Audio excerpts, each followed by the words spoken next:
챕터 1. 예상치 못한 결혼과 첫 번째 시련. 안녕하세요. 저는 현재 40대 중반입니다. 아들을 키우는 60대 초반의 여성입니다. 제 아들 지수는 대학 졸업 후 직장 생활을 하던 중 예상치 못한 임신으로 인해 4개월 만에 급작스럽게 결혼하게 되었습니다. 저는 15년 전 남편을 잃었지만 서울 근교에서 작은 음식점을 운영하며 부동산 중개업도 겸하고 있어 경제적으로는 큰 어려움 없이 살아가고 있습니다. 하지만 사돈집에서는 저희 가정이 한부모 가정이라는 이유로 처음부터 못마땅해 했습니다. 아들의 결혼 준비 과정에서 가장 큰 고민거리는 신혼집 문제였습니다. 보유하고 있던 자금을 모두 끌어모으면 서울 외곽 지역의 작은 아파트 한 채 정도는 마련해 줄 수 있었습니다. 하지만 제 노후 자금도 생각해야 하지 않겠습니까? 저는 늙어서 초라하게 사는 것이 가장 두려운 사람입니다. 그래서 돈이 있어도 함부로 쓰지 않고 신중하게 관리하는 성격입니다. 결국 아파트는 포기하고 아들의 빌라 전세자금 보태라며 8천만 원을 지원해 주었습니다. 그런데 며느리 현우와 사돈들은 아파트를 해주지 않는 저에 대한 불만이 역력했습니다. 현우는 결혼식 내내 입술을 삐죽 내밀고 뚱한 표정으로 있었죠. 가슴 한편이 불편했지만 젊은 사람이니 시간이 지나면 이해하겠거니 생각했습니다. 현우의 친정은 아버지가 중병을 앓고 있어 경제적으로 어려운 상황이라고 들었습니다. 그래서 예단은 생략하기로 했고 혼수도 각자 알아서 준비하기로 했습니다. 그런데 결혼 한 달 후 현우가 지수를 통해 예물 이야기를 전해왔습니다. 아파트는 포기했으니까 예물은 까르띠에 시계로 받고 싶어요. 그리고 골든듀 반지도 받고 싶고요. 예단도 생략한 마당에 고급 예물을 요구하니 당황스러웠습니다. 까르띠에라는 브랜드는 처음 들어봤지만 요즘 젊은 사람들이 그런 것을 좋아하나 보다 생각하고 소박한 다이아몬드 세트와 까르띠에 시계를 해줬습니다. 골든듀 반지비로도 200만 원을 따로 주었고요. 반면 사돈집에서는 제 아들에게 아무것도 해주지 않았지만 말입니다. 그리고 출산이 다가올 때쯤 따로 봉투를 준비했습니다. 이거 250만 원 들어있는데 이걸로 아기 필요한 유모차 같은 것들 미리 사놔라. 네, 감사합니다, 어머님. 현우의 대답은 밝았습니다. 그때까지만 해도 저는 아들과 며느리가 행복하게 살 거라고 믿었습니다. 챕터 2. 출산 후 터진 폭탄. 몇 달 후 현우는 무사히 출산을 했습니다. 산후조리원에 2주간 들어가게 되었죠. 병원에 달려가 축하도 해주고 손자도 처음 안아보며 저는 정말 행복했습니다. 작고 소중한 생명이 제 품에 안기는 순간 모든 걱정이 사라지는 것 같았습니다. 하지만 일주일쯤 지났을 무렵 예상치 못한 전화가 걸려왔습니다. 여보세요, 어머님. 현우의 목소리는 떨리고 있었습니다. 제가 너무 서러워서 잠도 안 와서요.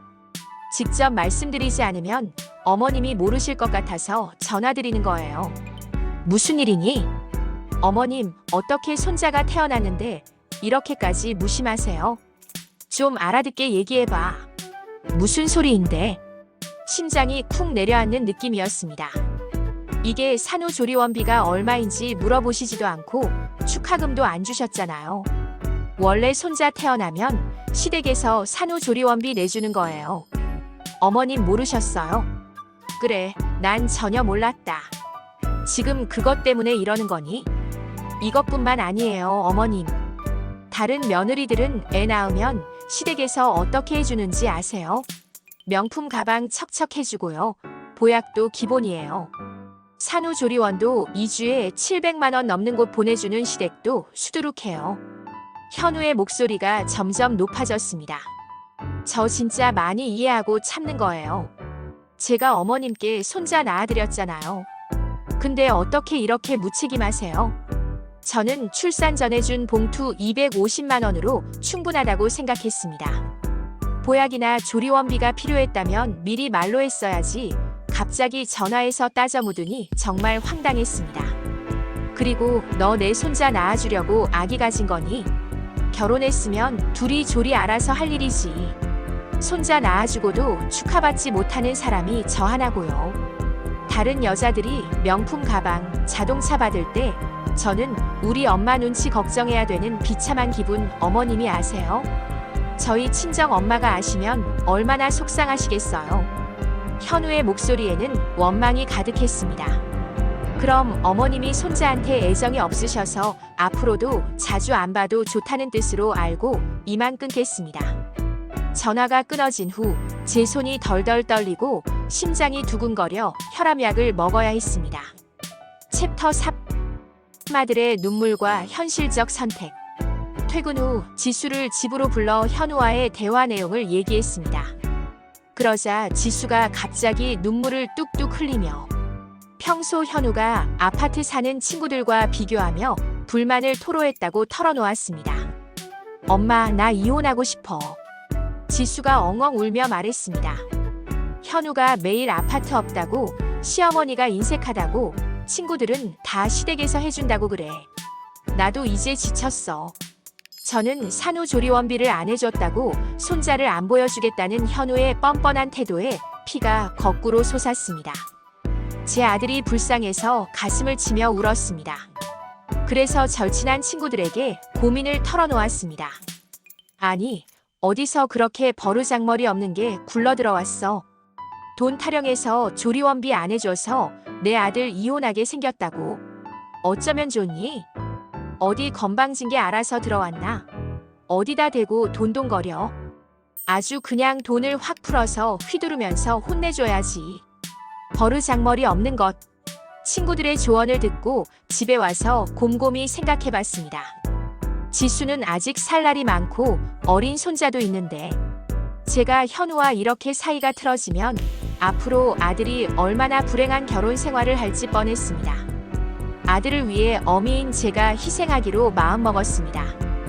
며칠 후 현우와 지수를 불러 이야기를 꺼냈습니다. 너네 전세 대출 남은 거 얼마나 있지? 6천만 원 정도 있어요, 엄마. 그거 내가 갚아줄까 생각 중이다. 지수의 눈이 휘둥그레졌습니다. 현우야, 너는 아직도 내가 조리원비 안 해줘서 마음에 응어리가 남았니? 아니요, 어머님. 제가 그때 호르몬 때문에 너무 예민해서 그랬나 봐요. 죄송해요. 현우의 태도가 180도 바뀌었습니다.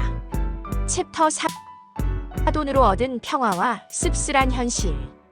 결국 저는 돈을 풀기로 했습니다. 하지만 그 대신 몇 가지 조건을 달았습니다. 절에 모셔놓고 혼자 챙겨오던 남편의 제사를 집에서 현우와 지수가 함께 지내도록 했습니다. 또 손자 보고 싶으면 언제든지 부르라고 했고 지수와 저녁 먹고 싶으면 아무 때나 밖으로 불러서 맛있는 음식을 사주고 집에 보냈습니다. 돈을 줄 일이 있을 때면 직접 만나서 현우의 얼굴을 보고 현찰로 뽑아서 전달하며 고맙다는 인사를 받았습니다. 현우의 얼굴에는 만족스러운 미소가 떠올랐고 저에 대한 태도도 한결 부드러워졌습니다. 하지만 그렇다고 제가 돈으로 아이들을 좌지우지하는 천박한 시어머니가 되지는 않았습니다. 선을 그어서 아이들에게 이래라 저래라 하는 건 하지 않습니다. 저는 첫째도 둘째도 제 아들의 행복만을 바랄 뿐입니다. 다만 그렇게 시댁에 돈 타령을 할 거면 알아서 키우라고 현우에게 나름 눈치를 주는 것입니다. 저도 멍청한 호구 늙은이가 되지는 않을 생각입니다. 아들을 가진 게 죄인가요? 언제부터 돈 못 해주면 홀대받게 된 건지 천박한 세상이 너무 슬프고 모든 것이 허무하게 느껴집니다. 하지만 제가 할 수 있는 선에서 최선을 다해 아들의 행복을 지켜나가고 있습니다. 가끔 현우가 손자를 데리고 와서 할머니라고 부르게 할 때면 복잡한 마음이 듭니다. 진심으로 저를 할머니라고 생각하는지 아니면 돈 때문에 그러는 건지 알 수 없지만 적어도 내 아들 지수는 웃고 있습니다. 그것만으로도 충분하다고 스스로를 위로합니다. 돈으로 산 평화가 진짜 평화인지는 모르겠지만 적어도 지금은 모든 것이 조용합니다. 현우도 더 이상 불만을 표하지 않고 지수도 이혼 이야기를 하지 않습니다. 손자도 자주 볼 수 있게 되었고요. 이것이 현대 사회의 현실이라면 저는 이 현실에 적응해 나가는 수밖에 없습니다. 비록 마음은 씁쓸하지만 말입니다.